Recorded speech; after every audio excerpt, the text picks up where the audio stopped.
만약 당신의 사진이 만족스럽지 않다면 그것은 충분히 다가서지 않았기 때문이다. 헝가리 모도 사진가 로버트 카파의 말입니다.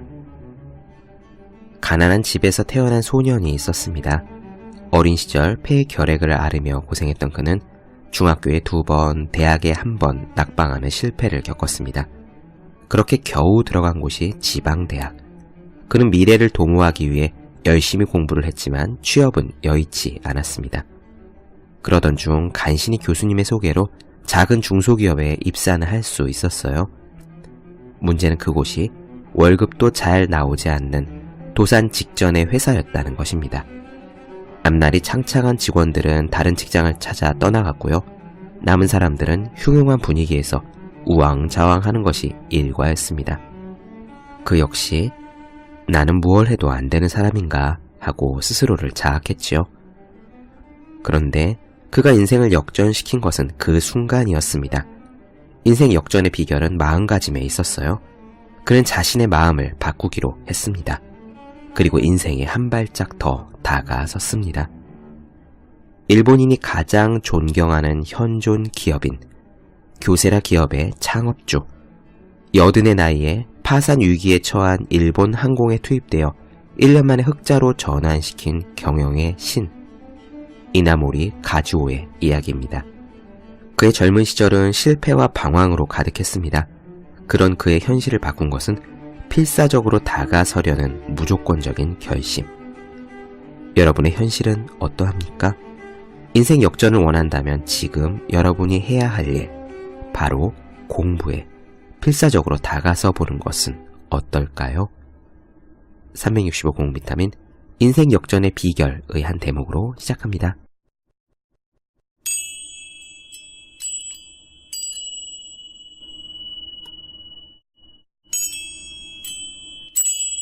네, 안녕하세요. 본격 공부자극 팟캐스트 서울대는 어떻게 공부하는가 한지우입니다. 우리는 지금 코이케 류노스케 스님의 행복하게 일하는 연습을 보고 있습니다. 이번에는 지난 편에서 마지막에 짧게 언급했었는데요. 일하는 것의 의미에 대한 이야기를 이어나가 보겠습니다. 의미 있는 일을 하고 싶다라는 질문에 대한 그런 내용일 거예요. 사실 굉장히 중요한 질문입니다. 자기계발서에도 많이 나오고 또 자기계발 워크숍 같은 데서도 많이 다루죠. 의미 있는 일을 찾는 방법 같은 거에 대해서 말이에요. 한편으로 또 의미 있는 일을 찾는다는 것은 꿈을 찾는다는 말과 연관되어 있습니다. 그러나 코이케 류노스케 스님은요, 그런 질문, 의미 있는 일을 찾는다라는 질문이 좀 위험하다라고 단언하시네요. 그게 거창한 망상일 수 있다라는 겁니다. 우선 이 일의 의미는 도대체 무엇일까라고 질문하는 상태 자체가 좋지 않은 거라고 이야기합니다. 제가 대학교 다닐 때요, 전공 과목을 제외하고 나머지 중에서 수업을 2번 들은 교수님이 한 분 계셨어요. 제가 그 교수님께 불교 철학 수업을 들었고 나중에 선불교 수업을 들었습니다. 수업이 끝나고 나서 제가 그 교수님께 이런 질문을 했었더랬어요. 왜 사는 건가요? 하고 말이죠. 왜 사느냐? 저도 사실 20대 때 그런 생각을 많이 했습니다. 물론 생각을 계속하면은 답은 어떻게든 나오긴 나왔어요. 얻어지거든요. 그런데 이런 질문, 왜 사느냐? 왜 공부하느냐? 왜 법을 공부하느냐? 왜 이렇게 내가 하루를 버텨야 하느냐? 이런 질문들이 그 답이 궁금했고 앉아서 계속 생각을 하면 답이야 어떤 식으로든 그리고 굉장히 멋들어진 답이 얻어졌습니다.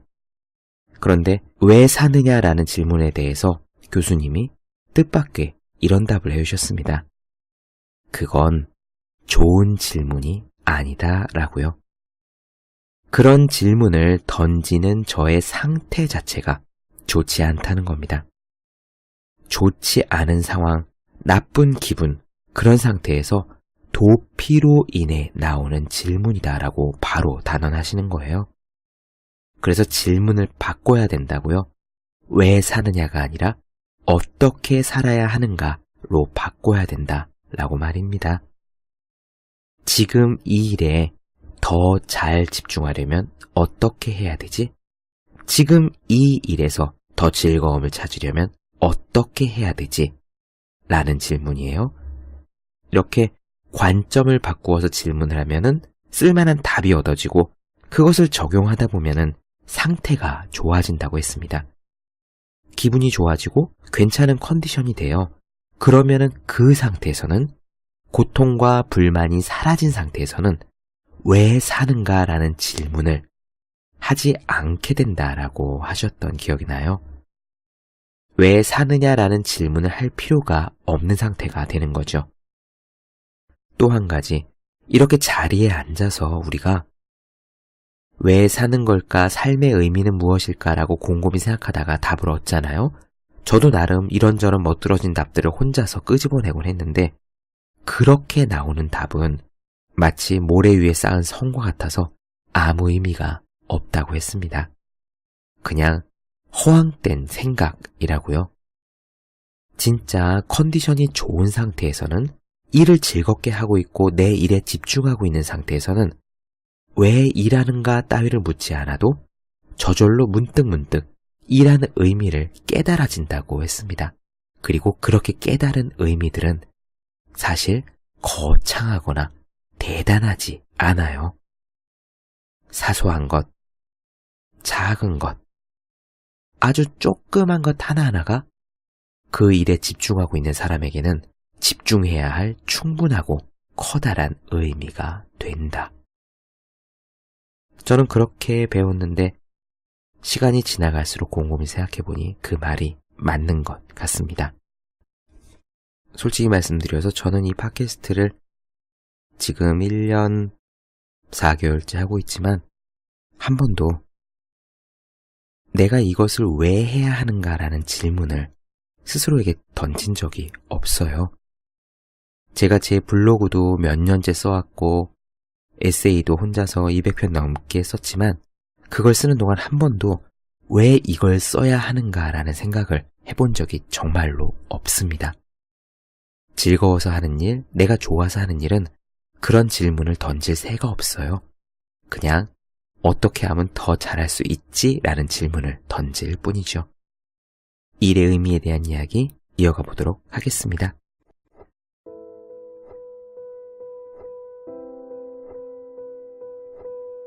거창한 생각은 망상에 지나지 않는다.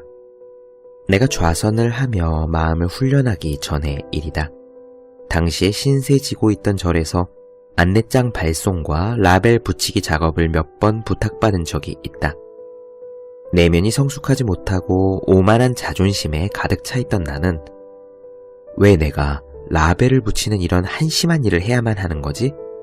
이런 일은 특출한 능력이 없는 다른 누군가가 해야 할 일 아닌가? 라는 건방진 마음을 남몰래 숨기고선 뚱한 표정으로 라벨을 붙였다. 하지만 그런 식으로 보내는 시간은 굉장히 고통스럽다. 라벨 붙이기에 열중하지 못하고 마음 가득 불쾌함을 안고 일을 건성건성하게 된다. 게다가 그렇게 짜증이 잔뜩 난 마음으로 작업하고 있으니 주변 사람들에게도 호감을 주지 못하는 것은 당연하다. 여기서 중요한 사실은 이런 식으로 마음속에서 거부감을 가진 채 일을 하게 되면 예를 들어 라벨 붙이는 작업 하나만 봐도 효율이 떨어져서 라벨을 깔끔하게 붙일 수가 없게 된다. 게다가 무엇보다 중요한 것은 일할 때 자세가 아름답지 않고 당당하지도 않다는 사실이다. 그러면 주위에서 호감 어린 평가를 받지 못한다.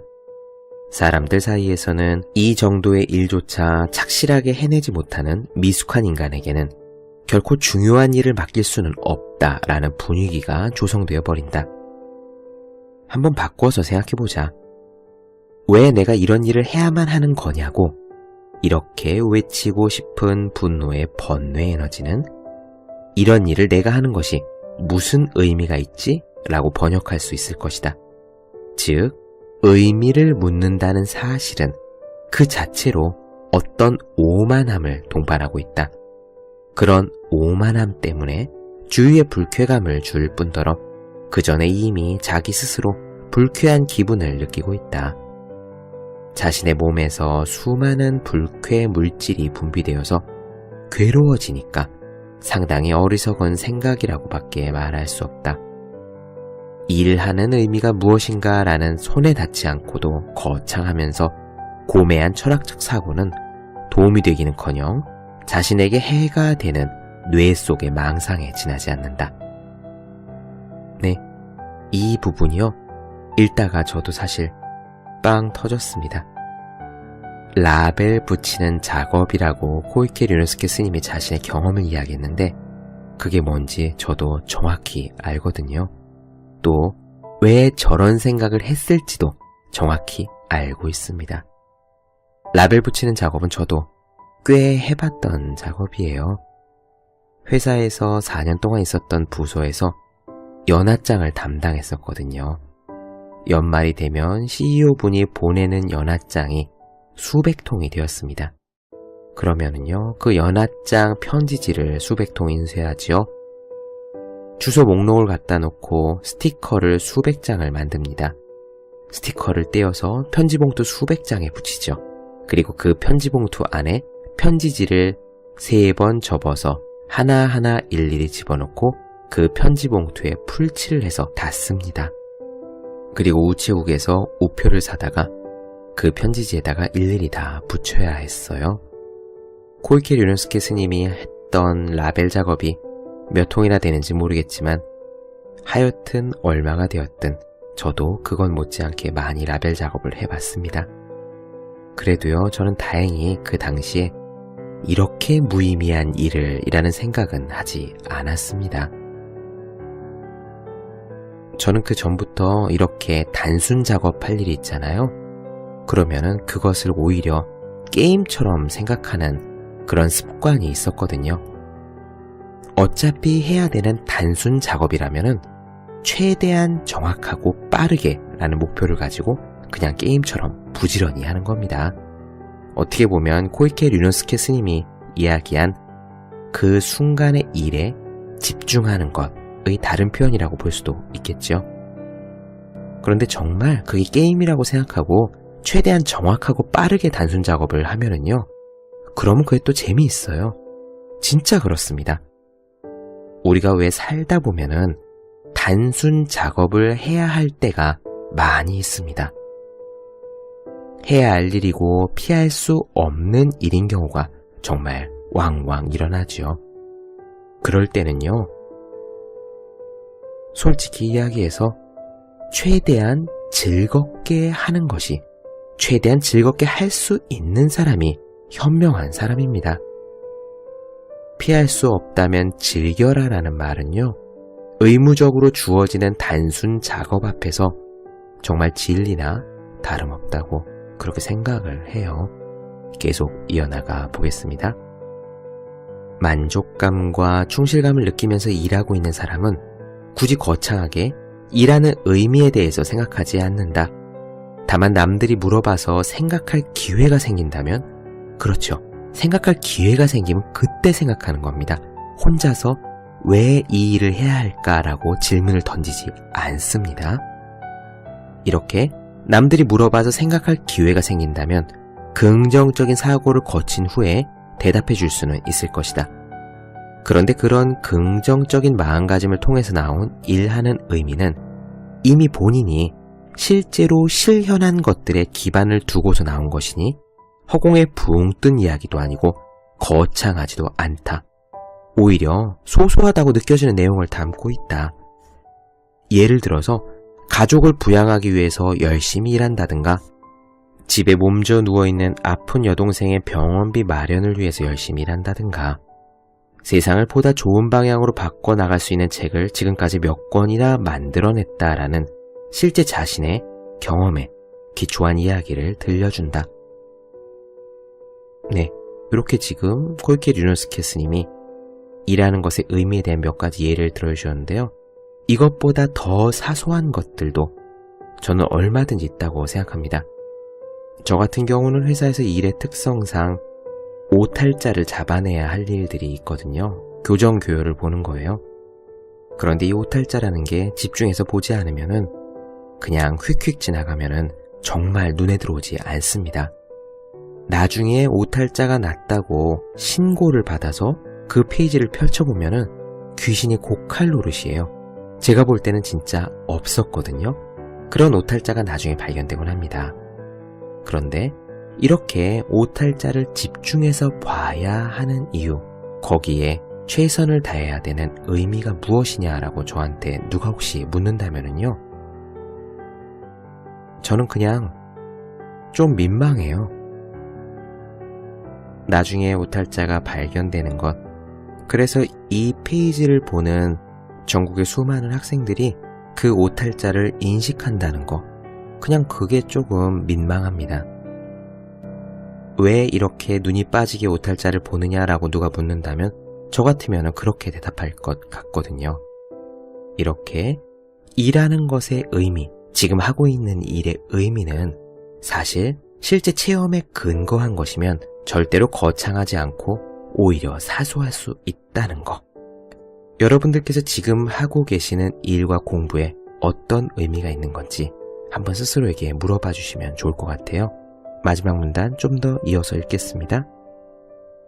어쨌든 이러한 말들을 할 수 있을 때, 의미가 이거다라고 말들을 할 수 있을 때, 즉 이미 어느 정도는 실현되었고 몸으로 익힌 경험을 통해서 일의 참맛을 제대로 느낄 수 있을 때, 이런 때에만 일이 진정으로 즐거워질 수 있다. 그들이 들려주는 이야기는 의의가 있는 일은 전혀 하지 않으면서 일의 의미를 찾고 싶다라는 마음을 헛바퀴 돌게 만드는 생각들과는 완전히 차원이 다르다. 이런 식으로만 말하면 지나치게 매정하게 들릴 수 있으므로 이 책의 이야기 저 끝부분에 가서는 굳이 일에서 의미를 찾아낸다고 하면 어떤 의미에 의지해야 일을 지속할 수 있는 열정을 만들어낼 수 있는지에 대해서 설명하기로 하겠다. 네, 잠시 쉬었다가요. 다음 편에서 일의 의미에 대해서 이야기 조금 더 이어나가 보도록 하겠습니다.